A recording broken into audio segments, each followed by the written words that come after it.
bahwa untuk usaha lancar tidak harus pakai ajimat. Kok banyak orang lain yang tidak pakai ajimat juga usahanya lebih lancar daripada kita yang pakai ajimat.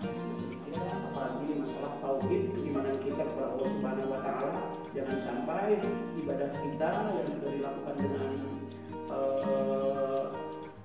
susah payah akhirnya hancur semuanya hanya karena perbuatan kita itu perbuatan ini mempercayai yang memberikan manfaat atau madarat hanyalah Allah Subhanahu Wa Taala. Mempercayai hal seperti ini itu berarti masuk dalam perangkat setan. Ini untuk pelaris jualan agar jualannya rame. Nah, dan yang ini adalah untuk penyembuhan. Ini ada tulisan. Nah, dan yang ini katanya adalah merupakan suatu kekebalan. Jadi barang siapa yang memegang ini katanya bisa kebal.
Assalamualaikum warahmatullahi wabarakatuh. Alhamdulillah wassalatu wassalamu ala Rasulillah wa ala alihi wa sahbihi wa man tabi'ahu bi ihsanin ila yaumil qiyamah, amma ba'du. Hadirin saudaraku dimanapun berada yang saya hormati, semoga senantiasa ada dalam lindungan Allah Subhanahu wa Ta'ala. Dalam video kali ini mari kita membahas tentang bagaimana hukumnya ajimat atau bisa dikatakan jimat.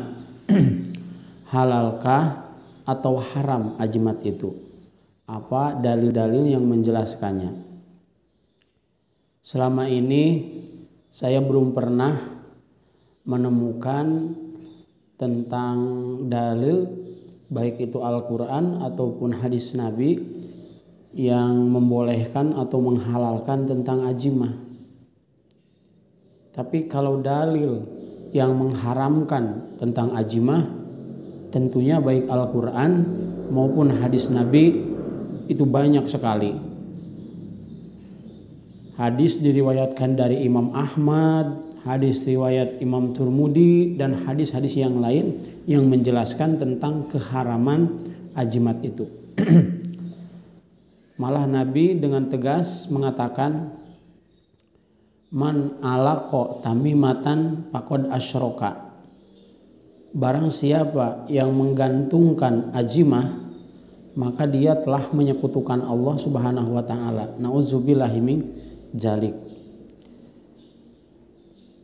Maksud dari hadis Nabi ini menggantungkan, yang menjadikan dia syirik atau menyekutukan Allah bukan menggantungkannya, tapi bisa jadi memakai, dimasukkan di sabuk, bisa dipakai di laci, dikalungkan, dan lain-lain.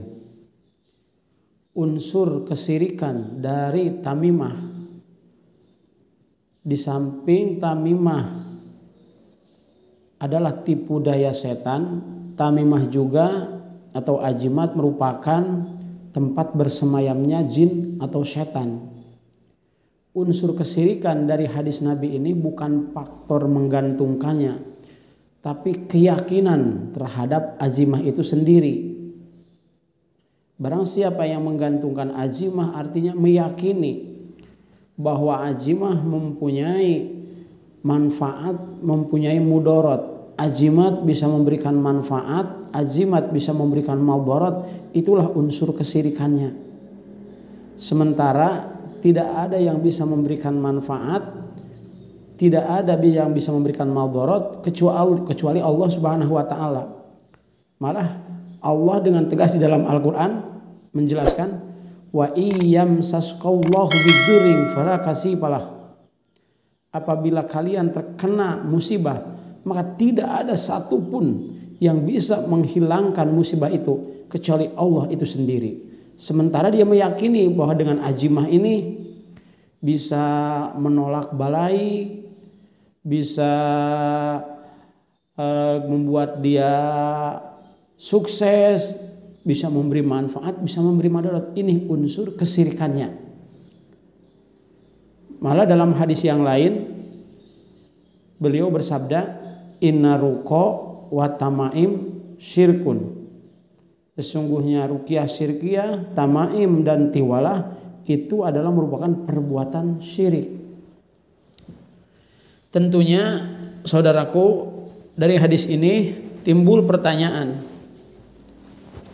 bagaimana jika kita menjadikan azimah itu sebagai asbab atau pelantara? Tentunya yang mengabulkan Allah. Dalam hal ini tergantung kepercayaannya saudaraku. Jika kepercayaan kepada Allah 50%, terhadap azimah juga percaya 50%, itu dinamakan syirik kecil.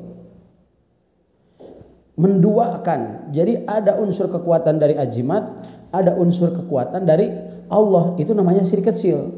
Tapi kalau sepenuh hati meyakini bahwa azimah itulah yang memberikan dampak positif dan memberikan dampak negatif, itu sudah termasuk syirik besar. Jadi unsur kesyirikan tergantung keyakinan itu sendiri. Seandainya keyakinan 20%, ya unsur kesyirikannya 20%. Kalau 10% keyakinan terhadap azimah itu, ya 10%. Dan timbul lagi pertanyaan seperti ini. Gimana jika kita hanya menjadikan azimah itu sebagai pelantara sama sekali dan meyakini azimah itu tidak mempunyai dampak positif dan tidak mempunyai dampak negatif, 100% hanya Allah yang memberikan manfaat dan memberikan madarat, tapi dia memakai pelantara atau memakai asbab azimat, bagaimana itu hukumnya? Apakah tetap termasuk syirik atau tidak? Dalam hal ini tentu saja melakukan ikhtiar atau asbab yang tidak diperbolehkan oleh agama, itu hukumnya tetap tidak boleh dan haram. Karena bersyariat atau wasilah ada dua. Ada wasilah yang diperbolehkan oleh Al-Quran dan hadis, ada juga yang tidak diperbolehkan oleh Al-Quran dan hadis. Maka syariat atau ikhtiar atau asbab yang dibolehkan oleh hadis, maka itu tidak mengapa. Tapi kalau ikhtiar asbab yang tidak diperbolehkan oleh hukum syara, maka itu tetap tidak boleh, sekalipun tidak mempercayainya. Itu rupanya cukup jelas. Dan azimah itu saudaraku terbagi-bagi. Anda bisa langsung lihat di video. Ada azimah berbentuk benda-benda pusaka, seperti azimah yang saya pegang ini. Anda lihat di video, saya memegang keris. Ini keris dipercaya bahwa keris ini bisa memberikan manfaat, juga bisa memberikan madarat, menolak bahaya. Keris ini dipuja-puja, keris ini kalau bahasa Sundanya dipupusti, dibusti keris ini. Dijadikan pusaka, meyakini bahwa keris ini mempunyai manfaat dan mempunyai madarat. Dan saya tidak perlu jelaskan produksi apa ini. Pasti saudaraku pada tahu benda-benda pusaka yang dipercaya ini produksi apa. Tentu saudara sudah lebih tahu ketimbang saya.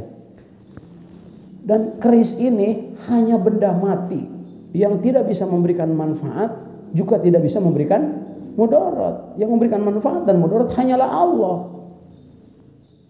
Maaf, tidak bermaksud untuk menghina atau merendahkan nilai budaya. Ini hanya membuktikan bahwa keris seperti ini yang sering dipuja, meyakini mempunyai manfaat dan mempunyai madarat, itu sebenarnya hanya benda mati yang tidak ada apa-apanya, tidak bisa memberikan manfaat madarat. Jangankan kepada orang lain, dirinya sendiri dia tidak bisa memberikan manfaat madarat. Anda bisa lihat keris saya akan injak, Anda lihat kalau memang di dalam keris ini umpamanya bisa memberikan manfaat, memberikan madarat, tentunya dia akan ada reaksi atau tentunya dia akan melawan gitu.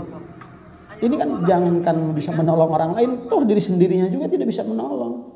Ini membuktikan bahwa itu hanyalah benda mati. Dan yang kedua, ajimat itu ada produk, ya saya tidak bisa menjelaskannya. Mungkin saudara lebih tahu produksi apa ini. Seperti ada jimat dari penggalan-penggalan Al-Quran atau dari huruf-huruf Al-Quran. Seperti saudara Bapak Ibu lihat di layar, ini beberapa ajimat yang saya perlihatkan. Ada tulisan penggalan Al-Quran, ayat kursi atau huruf-huruf Arab yang menurut versi mereka ada arti tersendiri. Tapi wallahu a'lam bishawab, saya tidak begitu paham hal ini. Nah, ini dipercaya dengan barang seperti ini, membuat usaha jadi sukses. Dengan barang ini bisa menolak balai, dengan barang ini bisa berbagai macam khasiat. Ada untuk penjagaan, ada untuk pelaris, ada untuk kekebalan dan lain sebagainya dari barang-barang ini. Nah, mempercayai, meyakini hal-hal seperti ini itu adalah termasuk perbuatan syirik, menyekutukan Allah, dan masuk tipu daya setan. Itu. Apalagi ayat-ayat suci ini disimpan di dompet, disimpan di sabuk atau disimpan di ikat pinggang yang dekat dengan kemaluan, dekat dengan anus, ketika mau pipis, ketika mau WC di bawah. Apa itu bukan pelecehan namanya? Itu kan Al-Quran. Tidak ada perintah Al-Quran ditulis dan dijadikan ajimat. Yang ada perintah Al-Quran itu ikro, baca, bukan ditulis lalu dijadikan ajimat, bukan. Bismillahirrahmanirrahim. Ada ayat-ayat suci Al-Quran penggalan. Tidak ada ayat Al-Quran yang menjelaskan bahwa Al-Quran itu harus disimpan di bawah keramik, disimpan, tapi yang jelas dibaca, diinjak hari-hari. Padahal dia tahu kan itu adalah Al-Quran. Mana bisa? Tapi dia tetap injak, dia langkahi di bawah keramik. Al-Quran itu dimuliakan, walaupun tidak berniat untuk menghinakan, tapi kenyataan itu kan menghinakan. Bukan malah dimasukkan di mana? Itu termasuk dosa besar, melecehkan dan menghinakan Al-Quran. Seharusnya dimuliakan. Anus, ini semua kan pelecehan. Dalam bahasan ini, mempercayai hal ini termasuk. Tentu ada pertanyaan. Bagaimana Ustadz jika kita menulis Al-Quran hanya untuk tabaruk, mengalap barokah? Boleh-boleh saja kalau hanya untuk tabaruk, tapi dengan syarat satu, jangan diyakini bahwa dengan Al-Quran itu memberikan manfaat dan memberikan madarat. Dan yang kedua, syaratnya harus dimuliakan, bukan disimpan di dompet lalu dibawa kencing, bukan dikubur di bawah tanah hanya untuk tabaruk.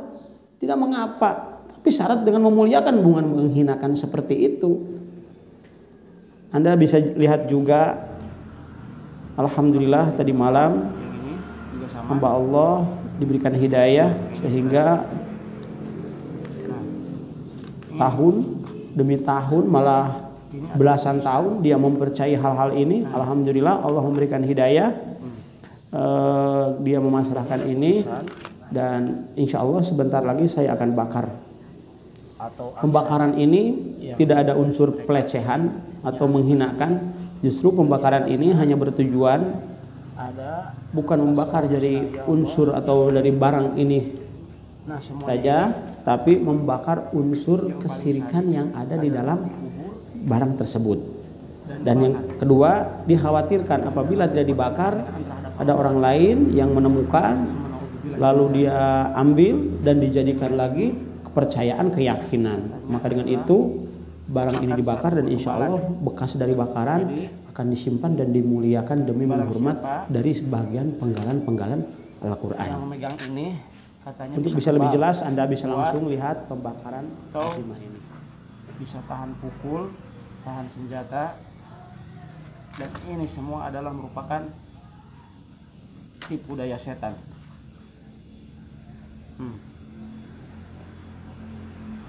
Dan yang ini untuk pelaris jualan agar jualannya ramai. Nah, ini dalamnya adalah tulisan-tulisan Al-Quran dan huruf-huruf yang menurut mereka mempunyai arti, mempunyai rahasia tersendiri. Dan di sini jelas ada kata-kata ya Allah, ya Muhammad, ya Syekh Abdul Qadir.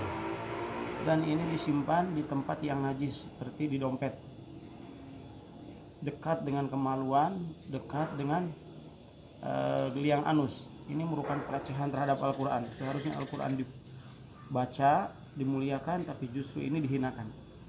Ini merupakan penyelewengan akidah. Dan yang ini adalah untuk penyembuhan. Biasa dipakai orangnya, khodamnya dipanggil, lalu dipuja-puja, digusti-gusti untuk menyembuhkan orang sakit dan lain sebagainya. Padahal semuanya ini tidak punya arti apa-apa. Yang memberikan madarat, yang memberikan manfaat hanyalah Allah Subhanahu wa Ta'ala. Ini hanyalah barang. Kalau memang di dalam ini ada penghuni-penghuni jin, saya sekarang akan bakar, dan kalau memang ada di dalamnya pasti akan keluar dan pasti akan melawan terhadap saya. Nah, ada juga yang seperti ini, barang-barang batu-batu yang dipercaya mempunyai khasiat, mempunyai manfaat, dan mempunyai madarat. Ini adalah merupakan kesyirikan, syirik khafi, syirik yang terselubung. Rasul pernah bersabda, sesungguhnya yang paling ditakutkan oleh aku, kata Rasul, umatku adalah syirik asgor. Syirik asgor itu adalah syirik yang kecil. Selama masih mempercayai Allah ada dan mempercayai barang-barang seperti ini, itu adalah syirik asgor. Tapi kalau sudah meyakini semuanya dengan sepenuh hati, maka itu termasuk syirik yang sudah syirik akbar. Yang ini nggak tahu apa ini. Insya Allah. Ini minyak-minyak.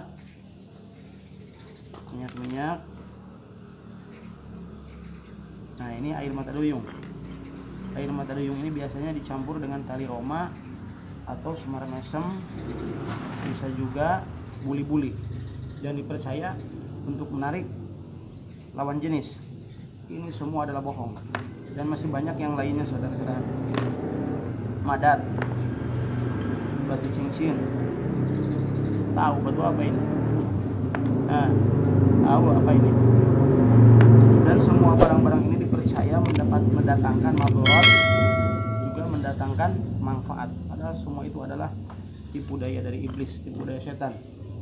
Maka dengan itu semua saya akan musnahkan. Ini hasil dari seseorang yang mempercayai belasan tahun, malah puluhan tahun mempercayai ini, dan banyak tamunya. Sekarang saya akan bakar. Semuanya ini adalah tipu daya setan. Kalau memang di dalam ini ada penghuni dan yang memberi madarat, sekarang saya akan a'udzubillahi minasyaitonirrajim. Bismillahirrahmanirrahim. A'udzu bikalimatillahi tammati min syarri ma khalaq A'udzu bikalimatillahi tammati min kulli syaitonin wa hammah wa min syarri kulli nafsin aw 'ainin lamah. Bismillahilladzi la yadurru ma'asmihi syai'un fil ardi wa la fis sama' wa huwas samiul alim. Bismillahilladzi la yadurru ma'asmihi syai'un fil ardi wa la fis sama' wa huwas samiul alim. Hasbunallahu wa ni'mal wakil. A'udzubillahi minasyaitonir rajim. Bismillahirrahmanirrahim. Alam taqtuluhum walakinallaha qatalahum wa ma ramaita id ramaita walakinallaha rama wa liyubliyal mu'minina minhum balaan hasanah. A'udzubillahi minasyaitonir rajim. Nah, jadi kalau ini bisa memberi mudarat, memberi maslahat, bisa membuat hikmat, dan di sini ada khodamnya. Saya akan bakar. Bismillah, Allahu Akbar dengan menyebut namamu ya Allah.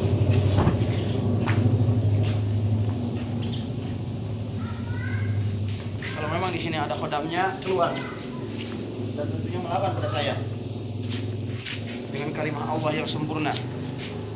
Masya Allah, tabaraka wa ta'ala. Mungkin hanya ini yang bisa saya sampaikan. Semoga senantiasa Allah Subhanahu wa ta'ala melindungi kita, menjaga kita, dan membimbing kita, dan nanti di akhir hayat kita Allah mematikan kita dalam keadaan husnul khatimah. Assalamualaikum warahmatullahi wabarakatuh. Dan ajimat yang dilarang seperti orang hamil atau anak yang memakai kalung itu juga harus dihindari.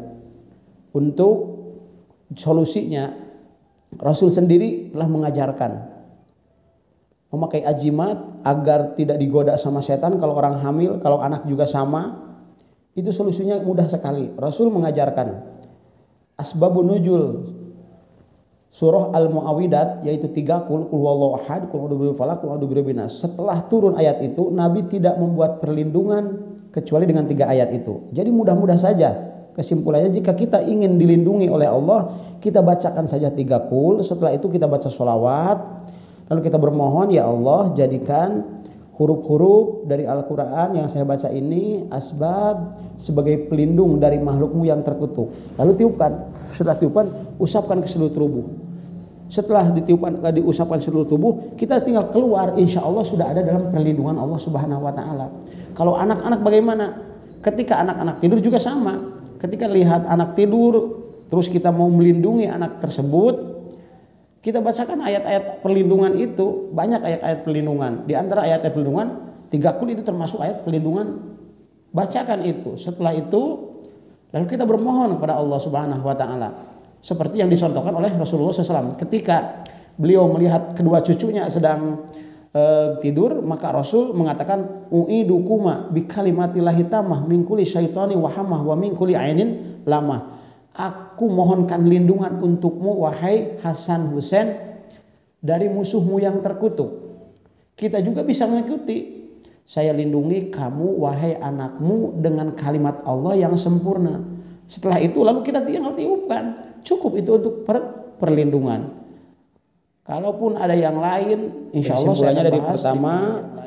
Kesimpulannya adalah ajimat adalah merupakan dosa besar. Dan ajimat merupakan sarang dari setan atau jin itu sendiri. Hadis yang menjelaskan tentang keharaman atau kemusyrikan ajimat itu sudah saya tadi sampaikan.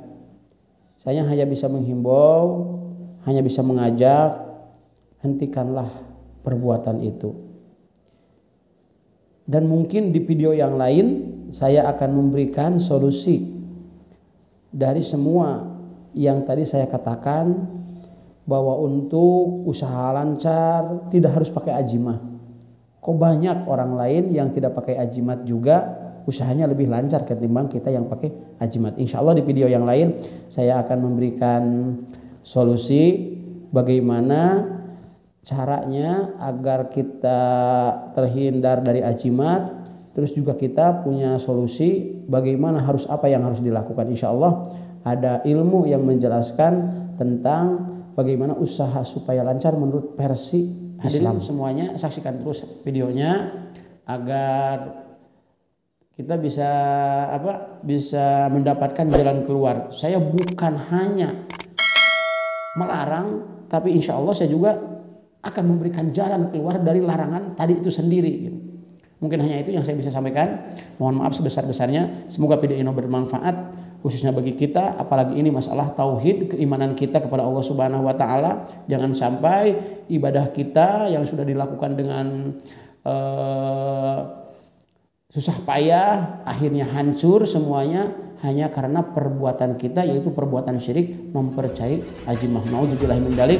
Mungkin hanya itu saya cukupkan. Bila kita hidayah. Assalamualaikum warahmatullahi wabarakatuh.